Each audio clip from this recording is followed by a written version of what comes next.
합쳐서 스피치라고 개념을 정리한다면 어떻게 하면 스피치를 잘할 수 있을까? 네, 세 가지가 what, how, looks입니다. what to say, 어떻게 무엇을 전달할 것인가? 내용이 참 중요합니다. 네, 뚝배기에 뭘 담을까? 네, 된장을 담을까? 아니면 쓰레기국을 담을까? 예, 그 내용이 참 중요하지 않습니까? 삶에도 내용이 중요합니다. 저는 킬러 콘텐츠를 만드세요라는 얘기를 하거든요. 삶이 공고하고요. 요즘은 치열한 경쟁사에 살고 있습니다. 그런 경쟁사에서 이기려고 하면 자기만의 콘텐츠를 구축해야 되는 것입니다. 이거를 킬러 콘텐츠라고 합니다. 남이 모방할 수 없는 나만의 독자적인 전문적인 콘텐츠를 구축하는 것, 그게 킬러 콘텐츠인데요. 스피치에서도 내용이 참 중요합니다.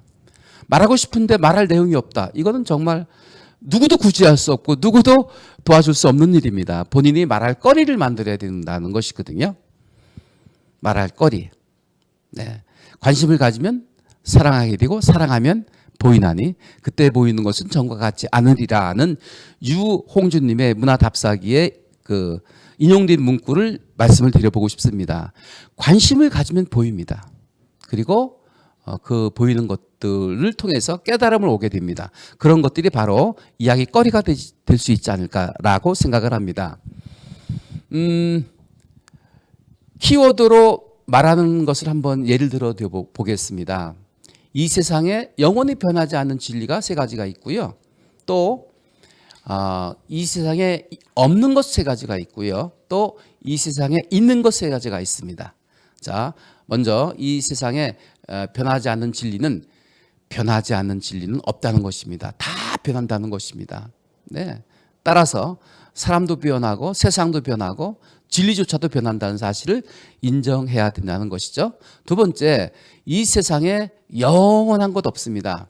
하늘에 있는 별도 언젠가는 소멸되기 마련입니다. 변화합니다. 변화된다는 사실을 인정하셔야 됩니다. 사람이 변심하셨다고요? 네, 변심을 인정하셔야 됩니다. 변심하셨다고 화를 내거나 또 배신했다고 화를 낸다고 하는 것은 어리숙한 일입니다. 네, 그것조차도 받아들일 수 있는 그런 마음을 가질 수 있을 때 거기에 대처할 수 있는 능력을, 대처할 수 있는 방법을 생각할 수 있게 되는 것이죠. 변했다고 화내지 마시고요. 변했을 때 거기에 대처할 수 있는 방법을 연구해 보라는 것입니다. 그리고 세 번째, 이 세상에 영원한 것 없습니다. 겨울이 되면 눈이 옵니다. 그 수많은 눈송이 또 똑같은 것이 없다는 사실인 것입니다. 우리 지구에 7억 명의 인구가 살고 있는데 쌍둥이조차도 다 다르거든요. 따라서 다르다는 것을 인정할 수 있을 때 우리는 보다 더 지혜롭게 삶을 살 수 있는 것입니다. 지금 제가 이 세상에 변하지 않는 진리 세 가지를 말씀드렸는데 이 세상에 변하지 않는 진리 없다. 또 영원한 것 없다. 또 똑같은 것 없다. 여러분 동의하십니까?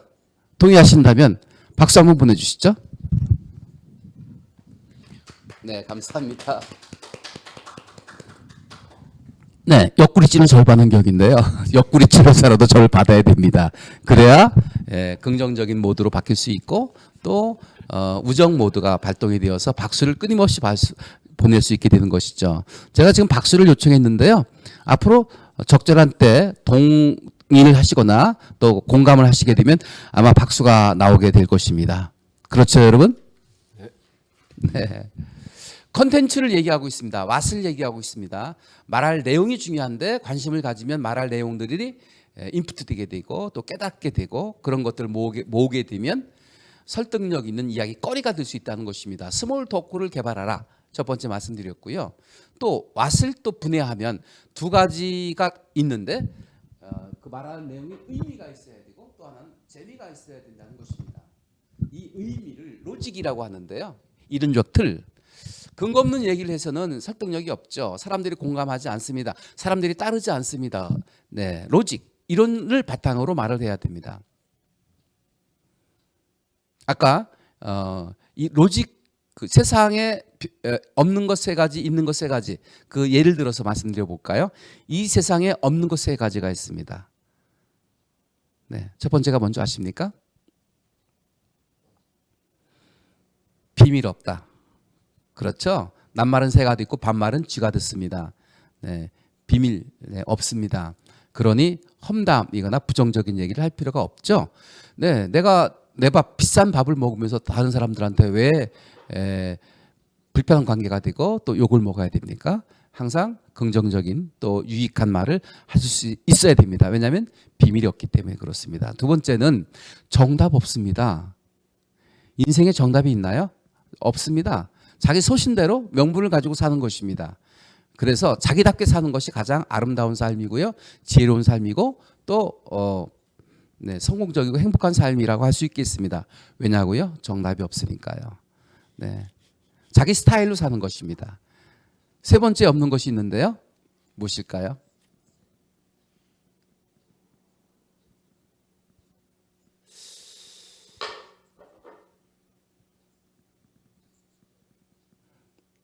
지난번에 방송 왔을 때 한번 말씀드려본 바가 있었는데요. 공짜 없다입니다. 네, 부자간에도 부부간에도 가까운 친구 간에도 절대 공짜 없습니다. 주는 것만큼 받게 되어 있는 것입니다. 그래서 성경에도 나오지 않습니까? 인간관계의 황금률. 네. 상대에게 대접받고자 원하거든 내가 먼저 상대에게 대접해 주어라. 기브 앤 테이크 법칙을 얘기하고 있는 것입니다. 공짜가 없다는 사실을 알게 되면 스스로 자립할 수 있게 되고 독립할 수 있게 되는 것입니다. 의지해서는 안 됩니다. 결국은 내 인생의 에너지 버스의 운전사는 나입니다. 내가 내 인생의 버스를 내 스스로 운전하고 가는 것입니다. 그러니 남한테 의지하거나 기대하거나 할 필요가 없다는 것이죠. 따라서 세상에 공짜 없다. 없는 것 세 가지 말씀드렸습니다. 첫째, 비밀 없다. 둘째, 정답 없다. 셋째, 공짜 없다. 지금 제가 말씀드리는 것이 의미구를 얘기했습니다. 이거를 재밌게 푸는 것이 구체적 사례를 제시하는 것입니다. 스피치는 말은 의미도 있고 재미도 있어야 됩니다. 의미는 이성적인 구고요. 재미는 감성적인 구입니다. 감성을 자극할 수 있는 것 무엇이 있을까요? 가을이 되면 여러분 전어 드시죠? 네. 근데 전어라는 생선 앞에 수식어가 붙었습니다. 어떤 수식어인가요? 집 나간 며느리도 전어 구름 냄새에 찾아온다는 것이십니다. 전어에다 뭘 더 쓰였나요? 사람의 이야기를 더 쓰였습니다. 바로 의미와 재미에서 재미있게 말하는 방식은 사람 중심으로 휴먼 스토리를 넣어서 더 쓰우면 재미있게 말을 할 수 있다는 것입니다. 지금 저는 스피치의 3대 요소 중에서 what, 내용을 말씀드리고 있는데 첫 번째가 그 스몰 토크, 이야기거리를 만들려면 관심을 가지면 된다는 말씀을 드렸고요. 두 번째, 의미와 재미구에서 의미구는 로직, 이론적 틀을 바탕으로 말을 해야 된다. 근거 없는 얘기를 해서는 절대 설득을 할 수 없다. 근거를 가지고 말하라. 이론적인 것을 바탕으로 말하라는 말씀을 드렸습니다. 여기 내 바탕 화면의 책이라는 프로에서 책을 강조하고 있는데요. 이 의미는 어디에서 얻어올 수 있을까요? 책을 통해서 얻어올 수 있는 것입니다. 끊임없는 독서를 통해서 우리는 의미를 발견할 수 있게 되는 것이죠. 그 의미를 설명하는 방법, 구체적으로 휴먼 스토리를 넣어서 풀어가라는 것입니다. 네. 왓에 관해서 이해가 되셨나요? 말을 잘하는 방법, 컨텐츠를 개발하라. 나만의 킬러 컨텐츠. 세 번째는 전문적이고 그다음에 독창적이고 시사적인 컨텐츠를 만들어라는 것입니다. 저는 키워드, 윤치영이의 삶의 키워드는 화술입니다. 스피치입니다. 바로 그게 저의 킬러 컨텐츠이고 또 중요한 저의 키워드일 수 있습니다. 내용에 있어서 전문성, 저는 화술 전문가입니다. 화술 박사입니다. 제가 박사 과정에 논문을 쓰면서 논문은 경영학 마케팅을 쓰는데 화술을 접목시켜서 박사학위를 받았기 때문에 화술에 관한 전문가이죠. 이처럼 전문적인 영역을 구축하는 것, 이게 그 시대적 혹은 그 사회에서 인정받을 수 있는 그런 방법이 되겠습니다. 그러니 전문가적인 영역을 구축하는 것입니다. 그런데 그 내용이 누구나 다 똑같다고 공유할 수 있는 것이라고 하면 독창성을 상실하게 되는 것이죠. 독창성이 있을 때 그 컨텐츠를 킬러 컨텐츠라 할 만합니다. 독창성을 가져야 되겠습니다. 그 다음엔 구시대적인 내용이 아니라 첨단 내용, 정보력을 가지고 있는 그런 시사적인 내용으로 구성이 됐을 때 설득력을 발휘할 수 있고 상품으로서의 가치를 얻을 수 있는 것입니다. 지금 스피치 3대 요소에서 첫 번째 what을 말씀드렸습니다. 말하고자 하는 내용을 만드는 방법에 대해서 말씀드렸습니다. 관심을 가져라, 의미구와 재미구가 있다는 것을 말씀드렸고, 그다음에 세 번째 전문적 영역과 독창적 영역, 그다음에 시사적인 영역을 한꺼번에 가지고 있는 컨텐츠를 개발하는 것, 이것이 말을 잘하는 방법의 내용이고요. 그리고 그런 내용을 글로 옮기면 좋은 책이 될 수 있는 것입니다. 독서 부담되시죠? 네, 독서. 네, 책을 읽긴 읽어야 되겠는데 시간은 없고요. 그냥 부담 안 됩니다. 집에다 책을 사놓으면 책 사는 것조차도 부담이 돼요. 그래서 서점에 가지 않는 경우가 있는데 책을 사십시오. 그리고 책을 책꽂이에 꽂아 놓지 마시고 아주 내 생활에 가까이 있는 곳에 놓으십시오. 차 안에 놓는 방법도 있고요. 거실에 놓는 방법도 있고요. 화장실에 놓는 방법도 있습니다. 제가 1998년도 8월 15일 날 인생을 바꾸는 7가지 성공 에너지라는 책을 썼습니다. 얼마나 기쁜지 모르겠습니다. 저는 드디어 작가가 되었구나. 저는 저술가가 되었구나. 그 기쁨의 책을 인세를 받지 않고 300권인가 500권을 책으로 받았습니다. 제 지인들에게 자랑스럽게 다 나눠줬습니다. 그리고 그 다음에 만났더니요, 제 선배님이 저한테 하시는 말씀, 윤 박사 책을 잘 읽고 있어, 화장실에서. 그 얘기를 듣는 순간 속에서 우라같이 물었습니다. 그 책을 어떻게 썼는데 그 책을 화장실에 읽는단 말인가. 그런데 알고 봤더니요, 화장실에서 읽는 책이요 가장 편안하고 귀에 머리에 쏙쏙 들어옵니다. 장소를 불문하시고 침대에서, 화장실에서, 차 안에서, 거실에서, 또 스튜디오에서 시간이 될 때마다 그냥 부담 없이 책을 펼치시면 한 줄이라도 읽을 수 있는 거 아니겠습니까? 그러다 보면 책 읽는 재미에 빠지게 되는 것입니다. 그걸 독서 삼매경이라고 하는데요. 독서의 즐거움에 빠지게 되면 책을 읽지 말아도 읽게 되는 것입니다. 윤은기 박사가 책 읽는 방법을 말하는데 그분의 독서 방법은 좀 독특하던데요. 책을 책상 위에 3권, 4권, 5권 펴놓고 한꺼번에 책을 읽는데요. 와, 정말 큰 거인이구나 생각했고요. 어쩌면 어떤 능력을 가지고 있길래 책을 4, 5권 펴놓고 읽는단 말인가. 여러분도 할 수 있습니다. 네. 물론 소설, 스토리가 있는 소설이라든지 아니면 전문적인 책을 읽을 때는 차근차근 정독을 해야 되겠죠. 그러나 자기 개발서라든지 조금은 가벼운 책이라고 하면 같은 유의 책을 같이 놓고요, 발췌해서 읽는 독서법이 있답니다. 제가 말씀드립니다.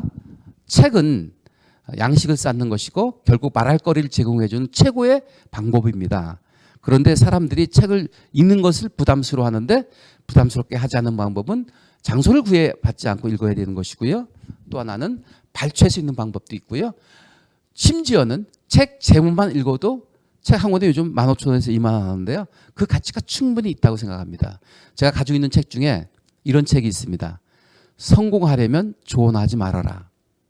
저는 그 책 내용을 읽어보지 않았습니다. 그런데 저한테 충분히 교훈이 되고요. 그리고 강의할 때 많이 활용하고 있는 문구가 바로 성공하려면 충고하지 마라, 조언하지 마라입니다. 네, 소통하는 방법은요, 결국은 공감하는 건데요. 공감한다는 것은 상대의 감정을 읽어주는 것이거든요. 그런데 사람들은요, 감정을 읽어주기에 앞서서 자기 주장을 얘기하고 싶은 거예요. 조언하고 싶은 거예요. 충고하고 싶은 거예요. 그래서 이래라 저래라 하는 거예요. 그러면 서로 마음의 문이 닫히게 되는 것이죠. 자, 소통하려고 하면 공감해주고 마음을 읽어주는 것입니다. 따라서 성공하려면 충고나 조언하지 말아라. 그렇습니다, 여러분. 책 제목만 읽어도 이렇게 지혜를 얻을 수 있는 것입니다. 그러니 킬러 콘텐츠를 만드시고 말할 거리를 만드시고 또 의미와 재미있는 말을 스몰 토크를 만드신다고 하면 역시 책을 가까이 하는 것인데, 책은 부담 없이 사시면 됩니다. 제목이 눈에 들어오면 사시면 되겠습니다. 여기까지 스피치 3대 요소 중에서 왓에 대해서 말씀드렸습니다. 여러분 동의하십니까? 네. 박수가 없네요.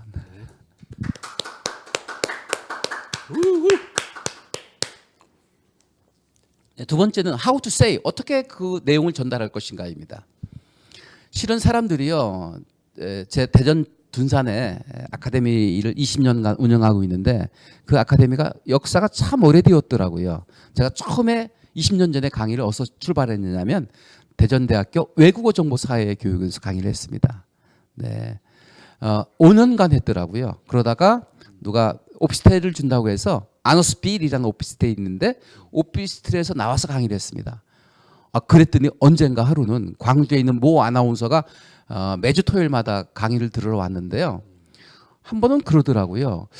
교수님, 제가 오늘 강의 오는데 우리 남편이요, 우리 예쁜 마누라 거기 보내도 돼? 라는 말이 무슨 뜻이에요? 그래요? 남편이 그런 말을 했단 말이에요? 그러고 나서 저녁에 곰곰이 생각해 보니까 그 오피스텔의 한계성, 제한성, 폐쇄성, 음란한 어떤 그 이미지, 그 이미지가 딱 어느 순간에, 그 깨달음이 오는 순간에 깜짝 놀랐습니다. 강의를 더 진행하면 안 되겠다. 그래가지고 바로 건물을 임대해서 나왔습니다. 그 건물로 임대해서 나온 곳이 바로 현재 윤치영 스피치 면접 학원인 것입니다. 이렇게 학원에 굉장히 많은 이들이 찾아오고 있는데 그 찾아오는 사람들은 주목적이 뭘까요? How to say, 어떻게 하면 말을 잘할 수 있어요. 이것 때문에 옵니다. 그런데 How to say보다 먼저 우선돼야 될 것은 방금 말씀드렸듯이 What to say입니다. 무엇을 말하지?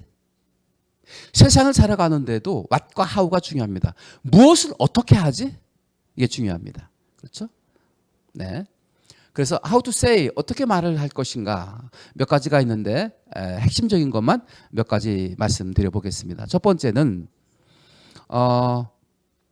토크 법칙으로 말하라.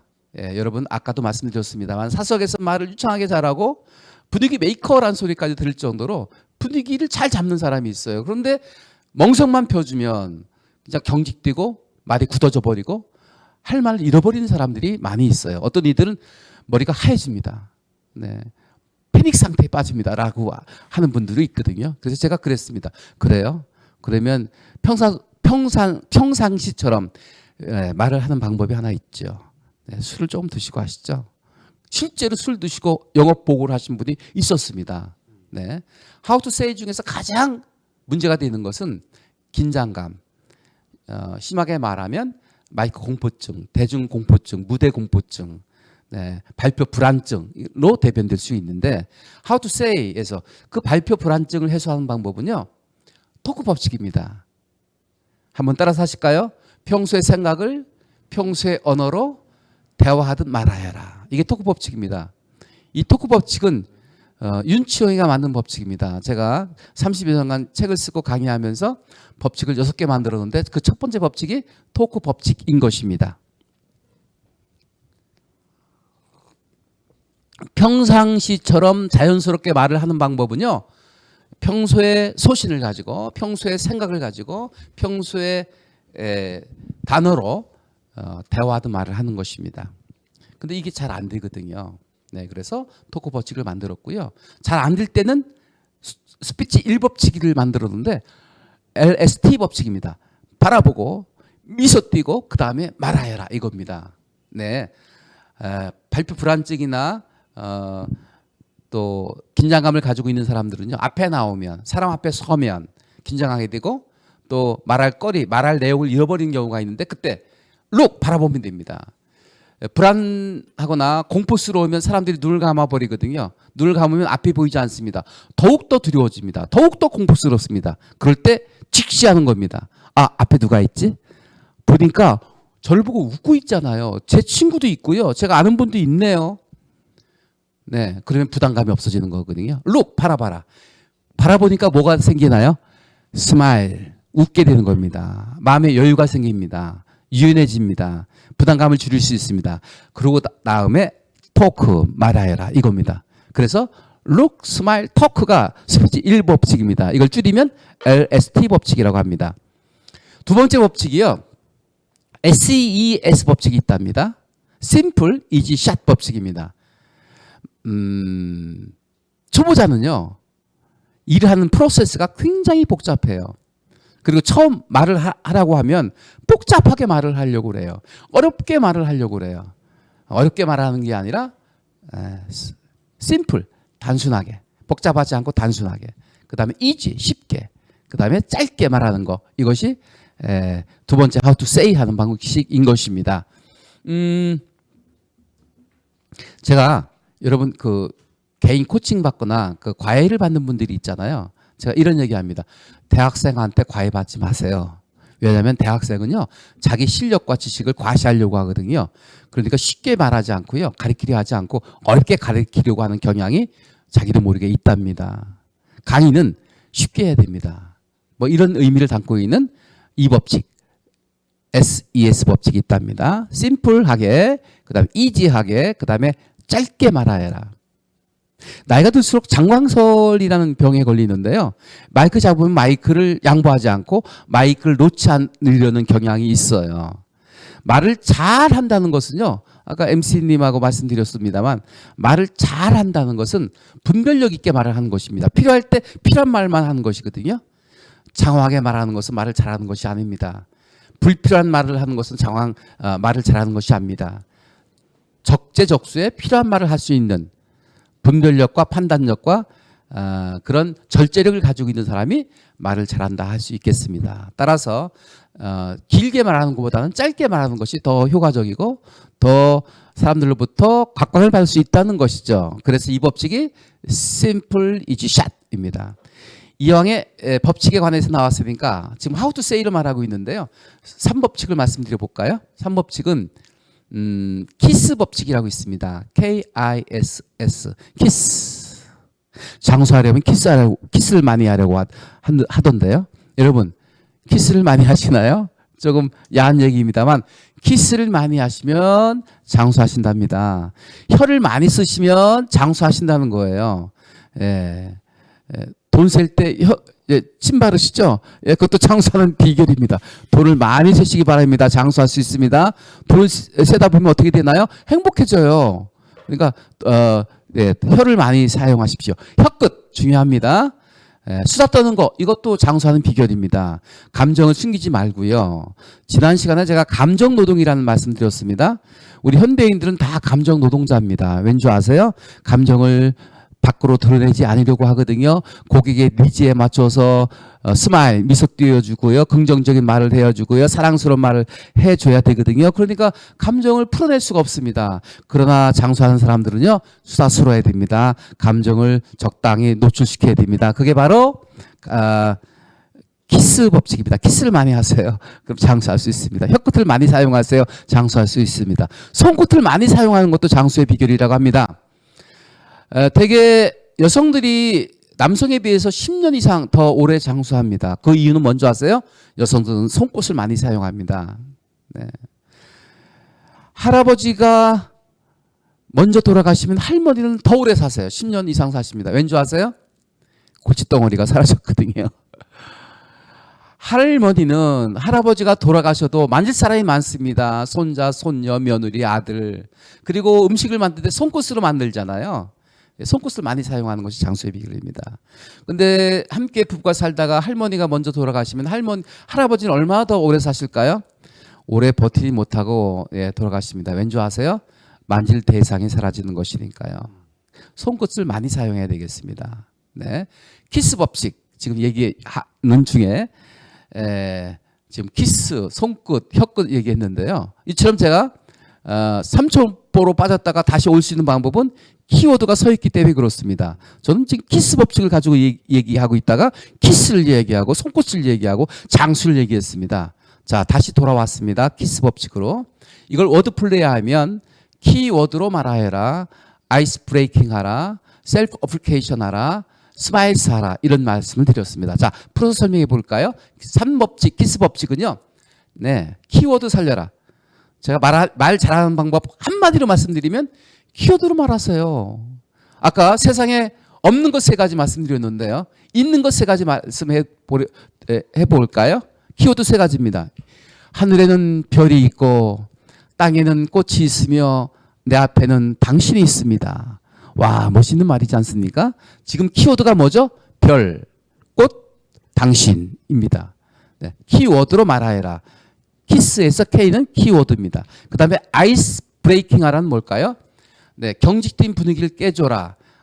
이런 의미도 있고요. 또 한 가지 의미는 깨달음을 주어라. 네, 말에는 깨달음이 있어야 됩니다. 그걸 촌철활인이라고 합니다. 촌철활인이라는 말을 처음 듣습니까? 촌철활인의 반대말이 뭐죠? 촌철살인입니다. 저는 긍정화법 저자입니다. 세상을 다 끌어안는 것, 긍정화법입니다. 긍정적인 화법이 세상을 다 끌어안고 세상을 더 아름답게 변화시킬 수 있는 것입니다. 저는 할 얘기가 너무 많아요. 그래서 2탄을 준비하고 있습니다. 세상을 변화시키고 세상을 끌어내는 방법은 긍정적인 에너지라는 것을 저는 알고 있습니다. 그래서 다음 후속편으로 긍정으로 리드하라는 책을 제가 지금 집필하고 있는데요. 아마도 2019년도 겨울쯤에 책이 출간될 예정입니다. 언제쯤일까요? 첫눈 내릴 때 그 책을 출간했으면 좋겠다는 소망을 가져봅니다. 왜 첫눈 내릴 때일까요? 예, 첫눈을 우린 맞으려고 첫눈을 기다립니다.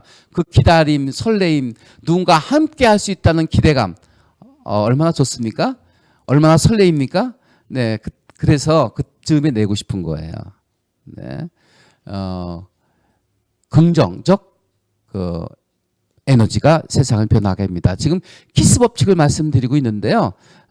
키워드 아이스 브레이킹, 깨달음을 줄 수 있는 것 말씀드렸습니다. 아이스 브레이킹이요, 경직된 분위기를 깨라는 뜻보다는 깨달음을 줄 수 있는 촌철 살인과 같은 말이 아니라 촌철 활인과 같은 말을 하라는 것입니다. 제가 촌철 살인이란 말을 거부하는 것은 긍정 화법의 저자이기 때문에 그렇고요. 긍정적으로 표현하기 위해서 촌철 활인이라는 말을 했습니다. 네. 아이스 브레이킹 의미하시겠죠? 깨달음을 줄 수 있는 메시지를 담아라는 것입니다. 그 다음에 세 번째가 굉장히 중요합니다. 셀프 어플리케이션, 자기를 적용하라는 것입니다. 네. 그걸 바꿔서 얘기하면 자기화라고 말씀드릴 수 있거든요. 제가 아까 전문성, 독창성, 참신성을 말씀드렸습니다. 참신성, 시사성을 말씀드렸습니다. 그런데 이 독창성은 말이죠, 셀프 어플리케이션으로 됩니다. 독창적인 킬러 콘텐츠를 만드는 방법은 어떤 자료를 자기화하는 것입니다. 우리가 찌개 100반을 먹었습니다. 그러면 그것이 육화됩니다. 살이 되고 피가 됩니다. 그걸 육화라고 하거든요. 육화시키고 숙성시키고 발효시키고, 그래서 롱리건 스피치를 만드는 것, 이게 셀프 어플리케이션, 자기화하는 것입니다. 여러분들이 세상에 많은 이론적인 것을 지금 자료를 수집했습니다. 그걸 내 것으로 만들어야 됩니다. 육화시켜야 됩니다. 발효시켜야 됩니다. 그것이 바로 셀프 어플리케이션 하는, 자기화하는 과정인 것입니다. 이해되시나요? 그래서 말을 할 때 자기화된 그 컨텐츠를 가지고 말을 풀어낼 때 세상에 둘도 없는, 하나밖에 없는 정말 훌륭한 가치 있는 말을 할 수 있게 되는 것이죠. 셀프 어플리케이션. 그 다음에 마지막 스마일스입니다. 이 스마일스란 단어를 풀어보면 참 재미있습니다. S와 S 사이가 1마일 떨어져 있다는 단어거든요. 얼마나 길은 단어입니까? 이 세상에서 가장 길은 단어가 S와 S 사이에 떨어져 있는 간격이 1마일이나 된다는 것입니다. 스마일스. 넌센스 퀴즈를 하나 내고 싶은데요. 서울에서 부산까지 가장 빨리 가는 방법이 있습니다. 어떤 방법이 있을까요? 네, 비행기를 타고 가나요? KTX? 예, 아닙니다. 좋아하는 사람과 동행할 때 가장 빨리 갈 수 있는 거예요. 2시간, 3시간이 훌쩍 가버립니다.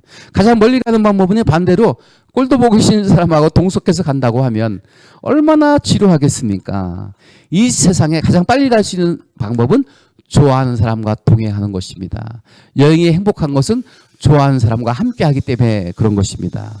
그 다음에 그렇다고 하면 이 세상에서 가장 멀은 거리는 어떤 거리일까요? 지구 한 바퀴인가요? 아닙니다. 이 세상에서 가장 멀은 거리는 바로 머리에서 가슴까지입니다.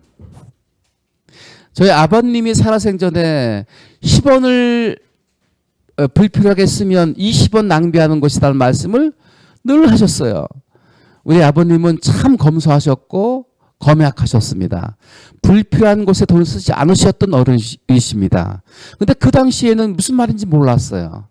근데 이제와 생각해보니 그 말의 뜻을 알았습니다. 아, 검소하게 불필요한 곳에 돈을 쓰지 말아라는 것이구나. 제가 여행을 가끔 갑니다. 여행 가면 가이드들이 우리 쇼핑 하잖아요. 제가 쇼핑에 가서 절대 물건 사지 않습니다. 왜요? 네, 충동 구매를 할 수 있기 때문에 그런 것이죠. 가서 건강식품 사오고요, 보석 사오고요, 맥방석 사오고 하지만 진짜도 있지만 가짜도 더러더러 있더라고요. 그래서 저는 여행할 때 절대 상품을 구매하지 않는다는 신조를 가지고 있습니다. 그게 아버님으로부터 온 저의 삶의 철학인 것입니다. 아버님은 늘 말씀하셨거든요. 낭비하지 마라. 그게 바로 머리에서 가슴까지 오는데 30년 걸렸습니다. 아버님의 말씀을 이제서야 깨닫게 된 것이죠. 그래서 이 세상에서 가장 먼 거리는 머리에서 가슴까지 내려오는 것입니다. 저는 여기 이 대목에서 한 가지 더 말씀드리고 싶은데요. 여러분들이 스피치를 할 때 머리를 공략하지 마십시오. 가슴을 공략해야 됩니다. 사람은 감정의 동물입니다. 감성의 동물입니다. 제가 오늘 차를 타고 왔는데 제 승용차가 어떤 승용차인 줄 아십니까? 네, 체어맨입니다. 제가 한 13년 타고 있는데요. 지금 잘 나갑니다. 고장 나는 데도 없고요. 그래서 뭐 구형이긴 하지만 아주 만족합니다. 기름만 넣으면 가는 차입니다. 또 길이 잘 나가지고요. 밟은 대로 쭉쭉 잘 빠집니다. 제가 이 체어맨을 살 때 가성비를 따졌겠죠. 네. 가장 돈을 덜 들이고 가장 효과적인 차를 구매를 했겠죠. 근데 결정적인 순간에 저는 어떤 것으로 판단을 했을까요? 구매 결정을 했을까요? 네, 디자인입니다. 그리고 색상입니다. 저한테 딱 맞는 디자인. 어쩌면 저를 위해서 이렇게 차를 디자인했을까라고 생각이 들 정도로 저한테 너무 흡족했던 디자인이었고 색상을 보고 결정했습니다. 이처럼 사람들은 어떤 일을 결정할 때 이성적으로 판단할 것 같지만 절대 그렇지 않습니다. 감성적인 판단이 결정을 하게 되는 것입니다. 저한테 면접생들도 많이 옵니다. 대인 면접, 취업 면접, 승진 면접 여러 가지 모양으로 많이 오시는데요. 제가 그럽니다. 면접관들이 면접을 임할 때 물론 어떤 양식이 있습니다. 뭐 사회성, 그다음에 개인적인 역량, 준법성, 또 적응력, 또 창의력 여러 가지 평가 기준이 있는데 그 평가 기준에 의해서 면접생을 선발하겠죠. 점수를 주겠죠.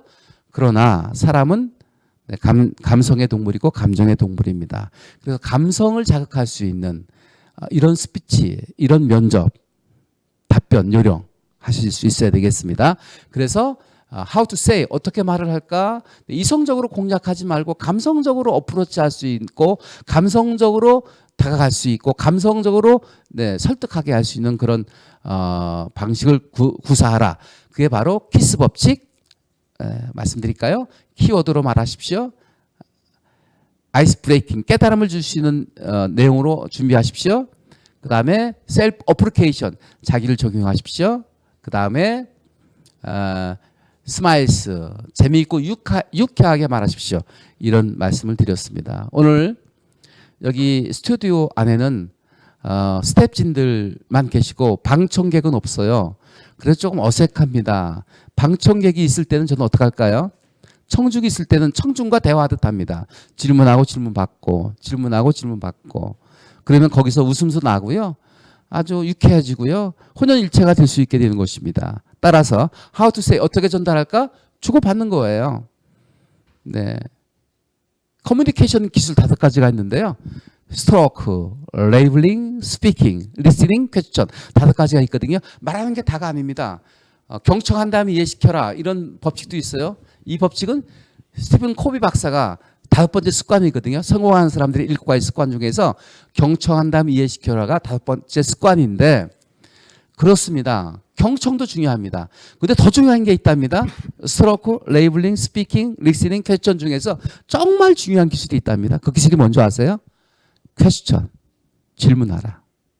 강의를 잘하려면 질문하세요.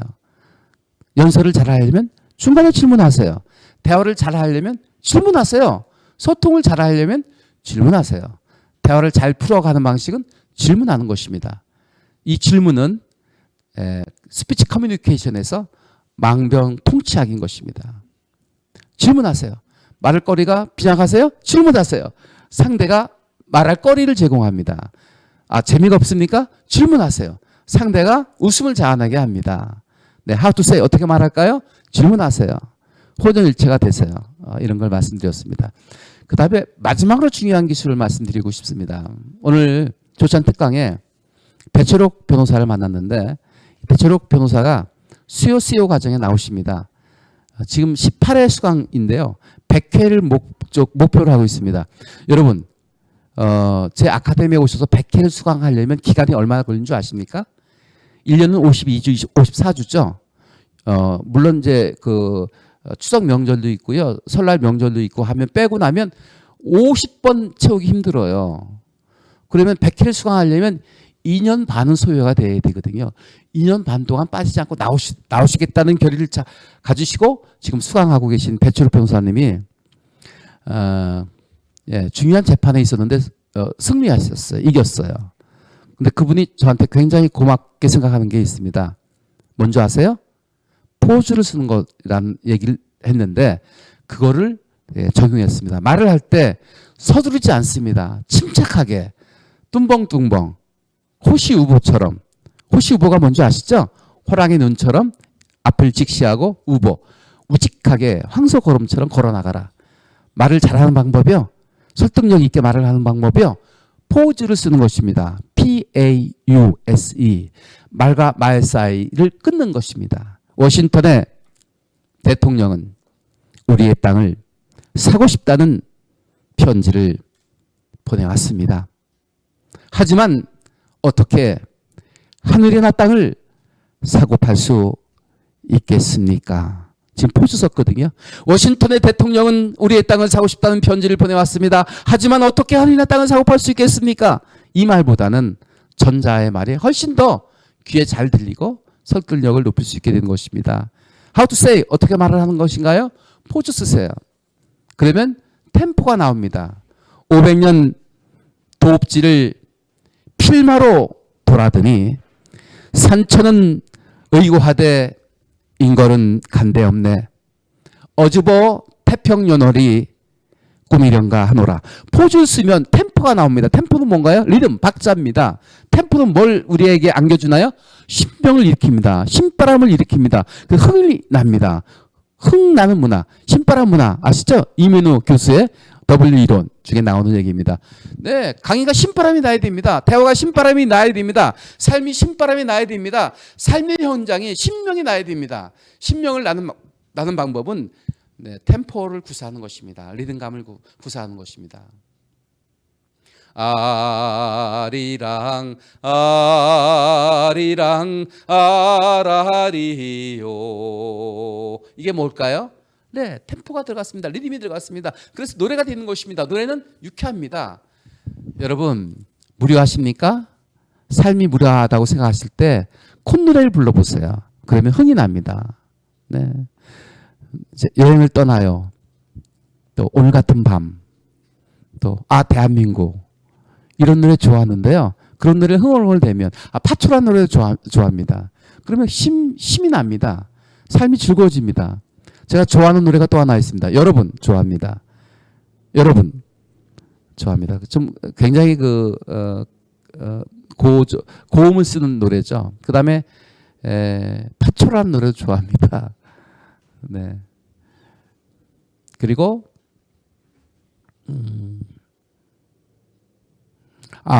거위의 꿈이라는 노래도 좋아합니다. 노래를 부르세요. 그러면 삶이 흥이 납니다. 재미있어집니다. 네. 포즈 템포에 있습니다. 말을 잘하는 방법이요. 노래하듯 말하시면 돼요. 노래는 어떻게 하나요? 네, 연음법을 씁니다. 네. 아리랑 아리랑 이렇게 끊지 말고 하십시오.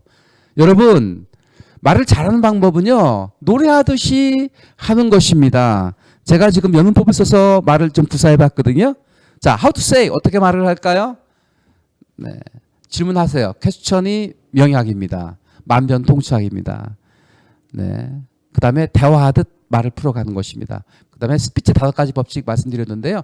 키스 법칙까지 말씀드렸거든요. 키워드로 아이스 브레이킹, 셀프 어플리케이션, 스마일스. 스피치 4법칙이 있네요. EOB 법칙이라고 해야 합니다. 열정의 EOB 법칙이라고 하는데요. example, outline, benefit라는 법칙이 있습니다. 스피치를 잘하는 방법이요. EOB 법칙을 쓰는 겁니다. EOB 법칙은 바로 스토리텔링 화법입니다. 어떻게 하면 스토리텔링 할 수 있을까? 스토리텔링 하세요. 스토리텔링 하세요. 많이 얘기합니다. 하물며 면접에서도 스토리텔링 면접법이 있답니다. 자기의 인생을 이야기하는 거예요. 그래서 스토리텔링 하기 위해서 휴먼 스토리를 만들어야 되는데 휴먼 스토리를 만들기 위해서 대학생들이요. 휴학을 하고 배낭을 짊어지고 외국으로 나갑니다. 그래서 온갖 고생을 다 하고 합니다. 뭘 만들기 위해서요? 휴먼 스토리를 만들기 위해서. 나만의 콘텐츠를 만들기 위해서 떠나거든요. 예, 그런 것입니다. 휴먼 스토리를 만드는 방법, 스토리텔링 하는 방법은 바로 이것입니다. EOB 법칙입니다. 예화를 드세요. 그리고 그 예화에서 하나의 키워드, 핵심 키워드를 뽑아내세요. 그리고 그 핵심 키워드를 다시 풀어내세요. 분사시키세요. 이게 EOB 법칙이거든요. 저는 이 법칙을 모래시계형 법칙이라고 얘기도 합니다. 모래시계형 여러분 아시죠? 모래시계. 위에 모래가 있습니다. 그걸 집어넣으면 모래가 쭉 빠지죠. 아주 작은 그 가운데 있는 관을 통해서 밑으로 흘러내립니다. 바로 그거 같습니다. 위에 있는 모래가 뭐죠? example, 예화를 드세요. 어떤 예화요? 생활의 단편, slice of life. 그리고 그 예화에서, 그 경험담에서, 그 휴먼 스토리에서 하나의 핵심 키워드를 뽑아내세요. 그리고 그걸 다시 분사시키세요. 자, 예를 들면 이런 것입니다. 콜럼버스 달걀 아시죠? 콜럼버스가 친구한테 물었습니다. 이 테이블 위에 있는 계란을 한번 테이블 위에 세워보세요. 어떤 것을 사용하지 않고 다른 것을 사용하지 않고. 근데 그 일을 하지 못했습니다. 근데 콜럼버스를 어떻게 보여줬을까요? 네, 계란을 탁자 위에 탕 치는 순간에 밑에 있는 계란이 깨지면서 섰던 것이죠. 지금 콜럼버스의 달걀의 예화는 그런 것이고요. 예화가 제시하고자 하는 키워드는 뭘까요? 네, 방청객이 계시다고 하면 여쭤보고 싶은데요. 창의력입니다. 패러다임 시프트, 네, 창의력, 기발한 발상 이거죠. 창의력, 예, 창의력, 크리에이티브, 창의성. 디렉터 참 좋아해요. 크리에이티브 디렉터는 말 좀 좋아합니다. 왜요? 스피치도 크리에이티브적으로 크리에이티브하게 하려고 하면 크리에이티브 디렉터처럼 해야 됩니다. 크리에이티브 디렉터가 뭔지 아시죠? 네, 광고 기획자를 얘기합니다. 광고 기획자는 카피를 뽑아냅니다. 카피가 기상천외합니다. 말 한마디가요. 정말 기상천외합니다. 그 말 한마디만 들으면 그 상품이, 그 기업이 이미지가 탁 떠올라요. 각인이 됩니다. 이처럼 촌철 할인과 같은 말이 바로 이거예요. 크리에이티브 디렉터가 뽑아낸 카피처럼 말하여라. 어려운가요? 여러분 할 수 있습니다. 창의성. 이 창의성을 지금 제가 설명하고 있는 거거든요. 근데 생활의 창의성을 발 수 있는 방법 여러 가지가 있습니다. 자, 일테면 돌아가는 방법도 창의적인 것입니다. 그리고 세상은 양면적인 것이다라고 하는 것도 창의적인 것입니다. 우리가 기뻐서 웃다가 나중엔 어떻게 해야 돼요? 엉엉 웁니다. 기쁨의 최고조는 뭐죠? 울음입니다. 우리는 슬퍼서 웁니다. 엉엉 웁니다. 울다가 하도 기가 막혀서 웃습니다. 극과 극은 통하는 법이거든요. 여러분, 창의적이라고 하는 것은 양면적이라는 것을 인정하는 것입니다. 우리가 어려운가요? 예, 어려움 다음에는 뭐가 오나요? 밝은 내일이 옵니다. 반드시 옵니다. 어둠이 지나면 아침이 오듯이요. 봄이 지나면 여름이 오듯이요. 겨울이 지나면 봄이 오듯이요. 앞면이 있으면 뒷면이 있듯이요. 세상은 양면적인 것입니다. 추운 곳에 있어봐야 따뜻함의 고마움을 알 수 있게 되는 것이죠. 양면성을 인정할 수 있는 것, 이것도 창의적인 것입니다. 또 하나는 뒤집는 것입니다. 역설적인 것. 네. 일이 안 될 땐 뒤집으면 해법이 나옵니다. 그리고 저는 부정적인 상황을 긍정으로 바꾸는 방법도 뒤집는 것입니다. 찾길이 막혔다고요? 아, 천천히 가라고 하는 것이구나. 건강을 잃으셨다고요? 아, 뭔가 생각을 하고 한 텀 쉬었다 가라고 하는 것이로구나. 일이 잘 풀리지 않는다고요? 아, 뭔가 개선되어서 발전할 수 있는 가능성을 우리한테 보여주고 있는 것이로구나. 이렇게 부정적인 상황도 뒤집으면 긍정적인 상황으로 바꿀 수 있다는 거. 역설의 힘, 이 바로 창의적인 힘인 것이죠. 또 하나는 제가 지난번에 강의 왔을 때도 말씀드렸지만 관조적인 것입니다. 총괄적인 것입니다. 관조적, 멀리서 바라보는 것입니다. 네, 멀리서 바라보면 숲을 볼 수 있는 거예요. 가까이 가면 나무밖에 보이지 않아요. 전체가 보이지 않아요. 창의적이지 못합니다. 네, 지혜를 발동할 수 없습니다. 그러니 멀리서 바라봐야 됩니다.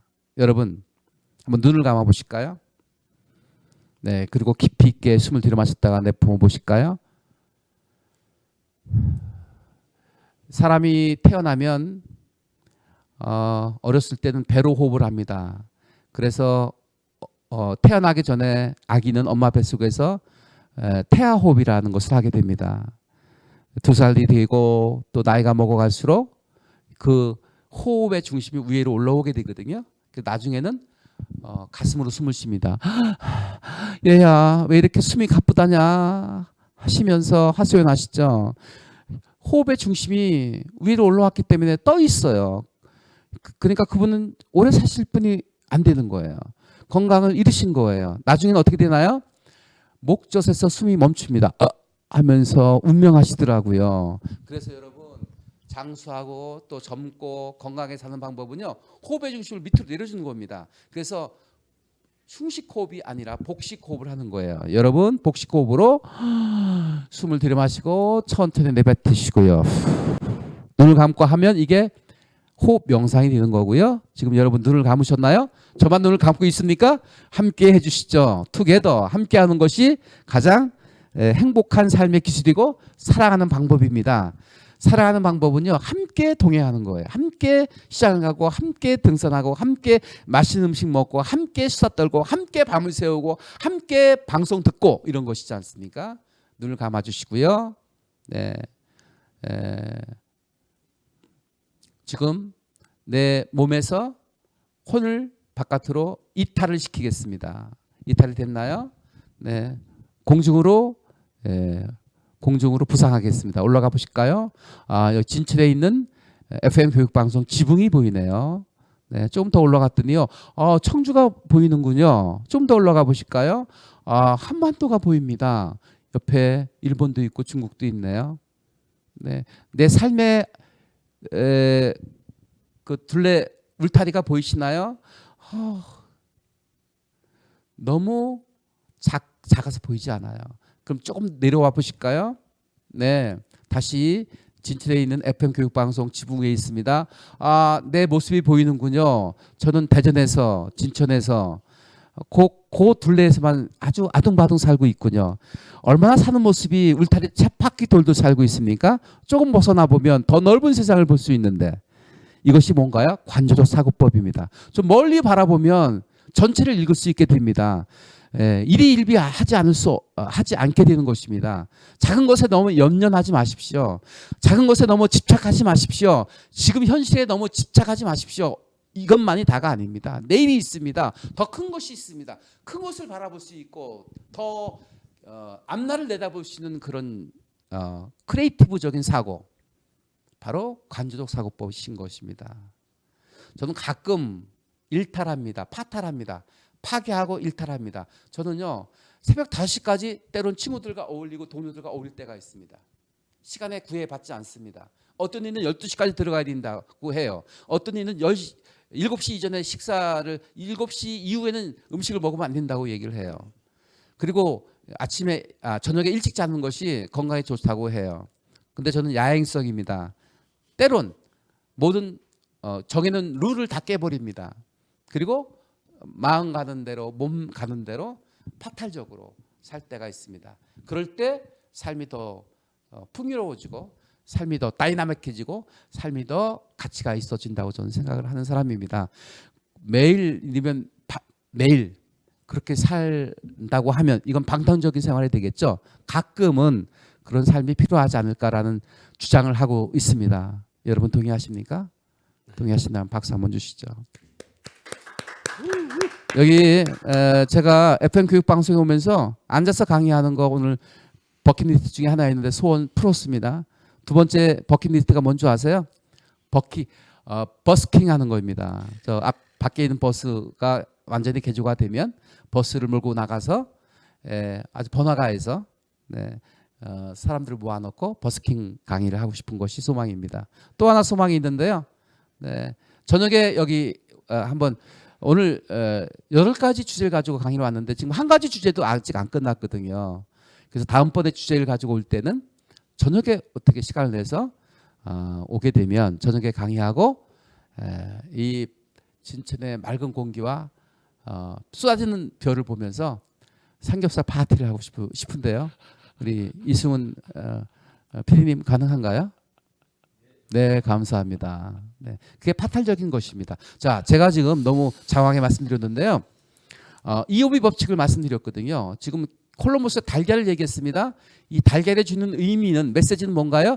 창의력이 경쟁력이라는 것이었고요. 이 창의성을 발휘하기 위해서 지금 5가지, 6가지의 예를 들어준 것입니다. 이게 베네피트를 분사한 것이죠. 네, 지금 how to say를 말씀드렸는데요. 이제 마지막으로 룩스가 있습니다. 메라비안 교수께서 메라비안 법칙을 말했는데요.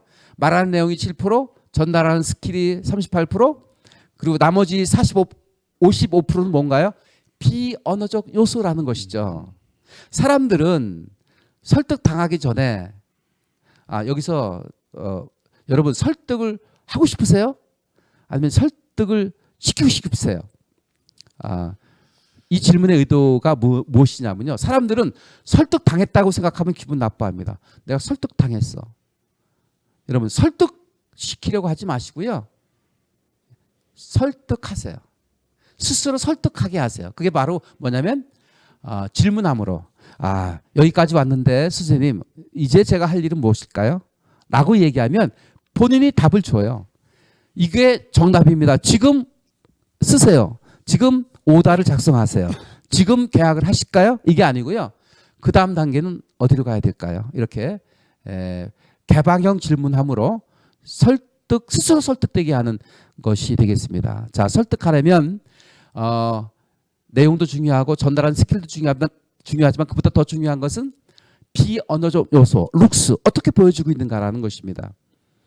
제가 오늘 여기에 와서 화장실을 갔습니다.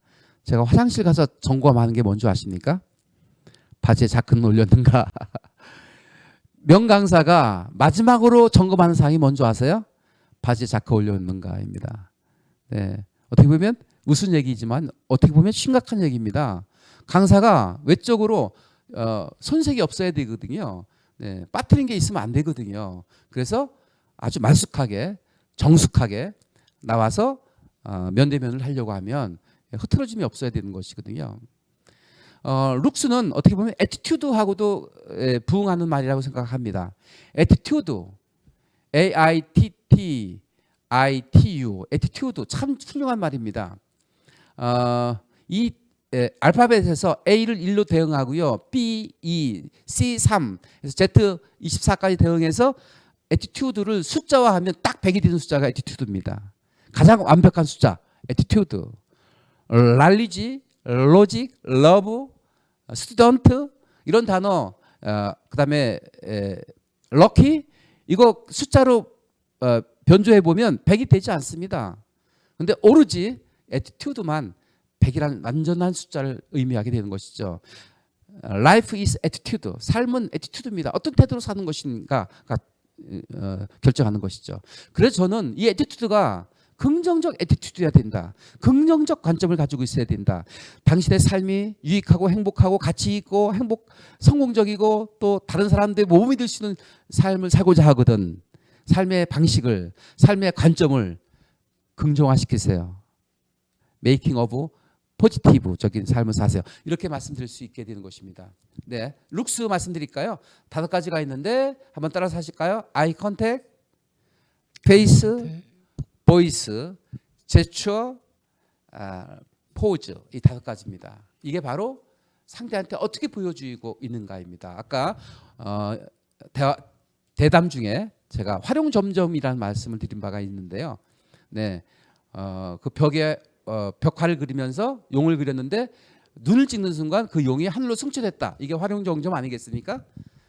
스피치의 활용점점은 제스처입니다. 적당히 제스처를 구사하면 내가 그 주제에 몰입할 수 있게 되는 것이고, 그리고 유연하게 말을 풀어가는 방식이고, 또 듣는 사람도 호기심을 유발하고 관심을 끌어낼 수 있는 도구가 제스처인 것입니다. 자, 제스처에 앞서서 룩스 말씀드릴게요. 룩스 중에 아이 컨택, 시선을 집중하라. 아까 스피치 7법칙 말씀드렸죠. 룩, 스마일, 토크 말씀드렸죠. 바라봐라. 그리고 말하해라. 바라보지 않으려거든 말하지 말아라야. 바라본다는 건 뭐예요? 관심을 갖고 있다는 것이고요. 관심을 갖는다는 건 뭐죠? 사랑의 에너지를 쏟고 있다는 것이고요. 작은 관심이 세상을 아름답게 변화시킨다. 바로 바라봐 주는 것입니다. 관심을 갖는 것입니다. 시선을 주는 것입니다. 소통하고 공감하고 설득하고 협상하고, 네, 관계를 개선하려면 바라보세요. 바라보지도 않고 커뮤니케이션 하시겠다고요? 어불성설인 것입니다. 아이 컨택 하는 것입니다. 그런 다음에 여유로운 마음으로 스마일, 미소 띄면서 토크, 평소의 생각을 평소의 언어로 대화하듯이 풀어가는 것입니다. 두 번째 페이스입니다. 아까 미소 얘기했는데 충분히 설명됐다고 생각하고요. 세 번째 제스처입니다. 제스처는 지금 제가 사용하고 있는데요. 손가락질하는 건 이거는 총뿌리를 들이대고 있는 거나 마찬가지입니다. 손가락을 대서는 안 되고요. 이렇게 V자를 그리면서 올라와주면 상대를 존중하면서 하는 제스처가 되겠습니다. 적당한 제스처. 네, 손가락을 이렇게 피지 마시고요. 네, 적당히 모아서 제스처를 사용하십니다. 친애하는 대한민국 국민 여러분, 사랑하는 신사숙녀 여러분, 이거죠. 얼마나 멋있습니까? 적당히 제스처를 구사하는 것입니다. 그 다음에 스피치에서 가장 강력한 기술은 포즈, P-A-U-S-E, 포즈인 것입니다. 포즈 is power. 가장 강력한 기술은 포즈 쓰는 것입니다. 말을 끊어보세요. 지혜가 발동이 돼서 지혜로운 말을 할 수 있게 되는 것입니다. 말을 서둘러 보세요. 지혜가 달아납니다. 오발타임이 나오고요. 실수가 나옵니다. 그래서 차근차근 조곤조곤 말을 하는 습관이 필요한 것이죠. 그래서 제가 조화 석습이라는 말씀을 드렸습니다. Space is love라는 말로 오늘 강의를 마치려고 하는데요. 러브는, 사랑은 love is space, 여지를 주는 것이다. 내가 다 채워주는 것이 사랑이 아닙니다. 우리 한국 엄마들의 문제점 중에 하나가 우리 자식들을 너무 편애하고 너무 극진하게 처음부터 끝까지 다 돌보려고 하는 것입니다. 사랑은, 교육은 스스로 독립하도록, 스스로 깨닫도록, 네, 떨어져 있는 사랑을 하시기 바랍니다. 관조적 사랑을 하시기 바랍니다. 스스로 할 수 있도록, 자발적으로 할 수 있도록 기회를 제공하는 것이 진정한 교육이고 어머니의 사랑이고 지혜라고 저는 생각합니다. 다 채우려고 하지 마세요. 사랑은 반만 채워주는 것입니다. 그리고 나머지는 상대가 와서 채울 수 있도록 하는 것입니다. 그것이 바로 개방적 질문입니다.